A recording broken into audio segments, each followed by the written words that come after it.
Let's turn our attention to Port Adelaide last night. They were challenged early, but they've just got this switch that they flick at the moment, Kane. All the great sides have had it over the last decade, and big 9 goals in this term, and they looked unstoppable. They did. Some of the numbers were terrific for Port Adelaide, but also alarming equally for Stuart Dew, who's had a lot of pressure and scrutiny this week. But it was Harlem Globetrotters type the stuff, and that's the issue for the Gold Coast Suns, as we're seeing there. Their chunks of goals that they've conceded from that Carlton game where it was 9-0 in quarter 2. Last week against the Pies, 7-1, and then in the third quarter last night, and Ken Hinkley's pretty happy about that. But yeah, I think what Port Adelaide have shown is that when they're flat, they can come out after half-time and flick a switch, and yeah, they're a serious football team, Lordo. The point you just made there, Kane, I agree with. So Collingwood got jumped by the Western Bulldogs and Port got jumped by the Gold Coast Suns, but good sides find a way, and it's all due to pressure. And the pressure of Port Adelaide last night was outstanding. So this is the start of the third quarter. They're down. Horne-Francis comes forward. Butters comes forward. And what it allows is for an interceptor defender like Farrell to come forward and watch 1 minute they're defending or 1 second they're defending. Their ball movement is that good on the counter punch that within seconds, Charlie Dixon's going back and lining up and suddenly putting your team in front. Watch the way they come forward and watch the panic here from the Port Adelaide side. So that's Powell.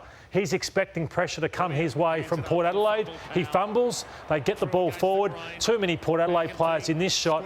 And look at then their ability to go forward and punish you on the transition. So Powell Pepper, Burn-Jones, all these players getting forward to attack. This is as good as it gets. This is Harlem Globetrotters type ball movement going forward. And this was the last one. Doesn't result in a goal.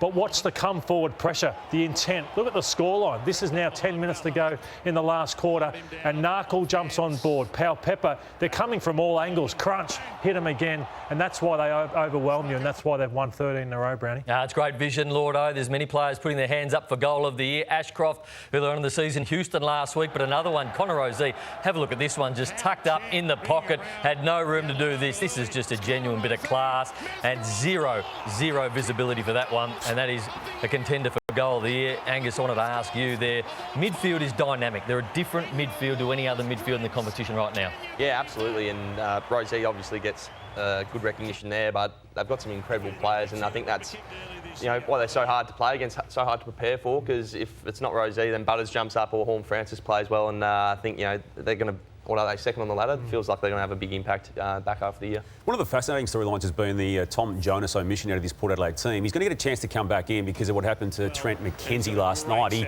rolls the ankle here, and the club revealed post-match that he'd already been sent for x-rays, and we'll get the results publicly of the damage done there. They're hoping it's at the minor end, but either way, they're expecting him to not be there. So, Kane, you'd think that Tom Jonas is his first cab back. There's not many left. Yeah. Like Ryan Burton's been forced to play above his height with the issues that they've got, and Mackenzie's so important to them, and I wouldn't have said that a couple of seasons ago, but if him or Aliir went down, I thought it was going to be a struggle, and also the ruck with Lysett. But everyone that's come in has been able to hold up, and you'd expect the same from the captain. As we saw before, it wasn't a good night for Max King. It wasn't a good night for Ben King either of the Suns. He was actually subbed out just for poor form. We'll hear from Stuart Dew in a moment, but it wasn't a good night for Ben against Port Adelaide last night, and Stuart Dew after the game explained why he had to take him out of the game.